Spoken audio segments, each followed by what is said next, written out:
ማንንም እንዳታምኑ ማንንም ማለት ነው። ያ ደግሞ ህዝቡን አላልኩም ተመልካቹን አላልኩም ኮተት ይሞላና አይምሯችሁ ውስጥ ከዛ በኋላ ትክክለኛው ነገር ሲመጣ ለማስገባት ትቸገራላችሁ።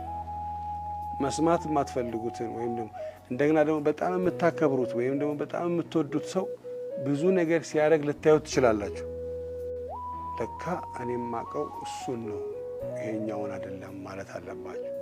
ተጠግተን ስናየው አንዳንዴ አስቸጋሪ ነው። እኔ ሁሉንም ነገር አድርጌያለሁ ብዬ ሳይሆን ቆይቼ አድርጌው ነው የተሻለ ነገር ያገኘሁት። ሰላም ጤና ይስጥልኝ ወደ ቤተሰቦቼ፣ እንዴት ናችሁ? ደህና ናችሁ? እኔ ደህና ነኝ። እናንተም ያላችሁበት ሰላማችሁ ይብዛልኝ። እንግዲህ እንደተለመደው ሼር፣ ላይክ፣ ሰብስክራይብ እንግዲህ ሁልጊዜ ተከበራችሁ አይለኝ። ዛሬ እንግዲህ ስለ ነጻነት ነው። አሁንም ስለ ነጻነት ዙሪያ ነው የምናወራው። ምክንያቱም የእሱ ነገር ገና እንደ አዲስ ነው እየወጣ ያለው፣ እንደ አዲስ ስራችሁ ማለት ነው። እንዴት እንደሞተ በምን ምክንያት እንደሞተ እና ደግሞ በዋነኛነት ስለ ጓደኛው በእሱ ላይ ሚስቱን የያዘው እንደ ውሽማ የያዛት እሱ ነው። አይገርምም? እኔ ግን ምን ጊዜ ላይ ደረሰን? ለምን ባለትዳር ላይ ወንዶቹም ባለትዳር ላይ ነው የሚወጡት፣ ሴቶቹም ባለትዳር ላይ ነው የሚሮጡት። ትዳር ላይ ያጣ ስንት አለ፣ ስንት ሰው አትመኑ አለ። እውነቱ ነው። በአሁኑ ጊዜ ሰው እንኳን ሰው ማለት ነው ራስ ጥላ ራሱ መታመን አቁሟል። ጥላችሁን ራሱ ማለት ነው። እኔ በበኩል አሁን ጥላዬን ራሱ ማመን ያቆምኩ ነው። ጥላይ ማንን አስከትሎ እንደመጣብኝ ራሱ ግራ ከሚገባኝ ድረስ ማለት ነው። እና ከሰው ጋር መብላት፣ ከሰው ጋር መጠጣት፣ ለሰው ብዙ ነገር ማድረግ በአሁኑ ሰዓት ላይ በጣም ከባድ የሆነ ነው።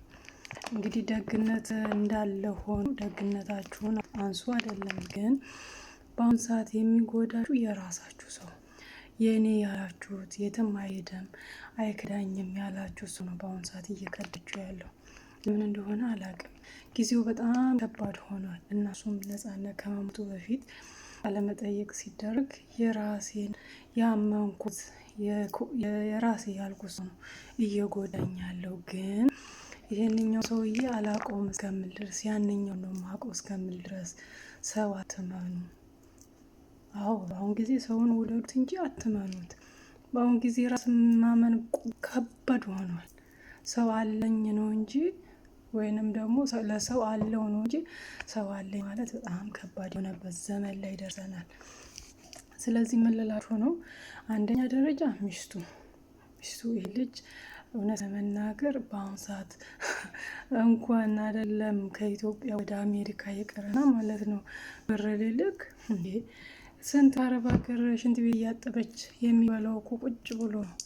ወይንም ደግሞ ይሄ የለም ልጅ ካላብሶ እኔ ምን አገባኝ ለልጅሽ ነው የምታረጊው እስከምትባሉ ድረስ ማለት ነው። ስለዚህ ጊዜው በጣም ከባድ የሆነበት ጊዜ፣ በጣም አስፈሪ የሆነበት ጊዜ ላይ ያለ ነው እና እውነት ለመናገር ከባድ ነው። ስለዚህ ሰው ማመን ራሱ እስከሚያስጠላን ደረጃ ሰው ለምንድን ነው መናነው ብለን ራሱ ማለት ነው እስከምንጠላ ደረጃ ነው ሰዎች የሚከዱን። ራሳችሁ አሳልፋችሁ ራሳችሁ ሰው አደርጋችሁት ማለት ነው። የሚጎዳችሁ ማነው? ሰው ራሱ ሰው እና ብቻ አላቅም። እንግዲህ አንዳንዴ ሞተንም ማናርፍበት ዘመን መድረሳችን ከባድ ነው። እኔ ደግሞ አንዳንዴ በጣም የሚገርመኝ እህቶቹ ወንድሞቹ እስካሁን የት ነበሩ? አሁን ምን ይደረጋል? ከመሬት አይወጥ ነገር ከባድ። መጀመሪያ ነበር መሯሯጥ የነበረባቸው እና ጓደኛ ተብዬው ደግሞ እኔ እውነት ያዘን መስሎኝ ነበር። ሌላው ቀርቶ እሱ ስራውን እኔ ነኝ የምታካው ሁሉ ብሎ የቤት ስለሄዱ ቀርቦ ነበር። አረ ምን አይነት ጊዜ ነው? አልሞሄም ለማንም ሼር፣ ላይክ፣ ሰብስክራይብ አይለያችሁ። መልካም ሁሉ ተመኘውላችሁ። ባይ ቪዲዮውን ስሙት።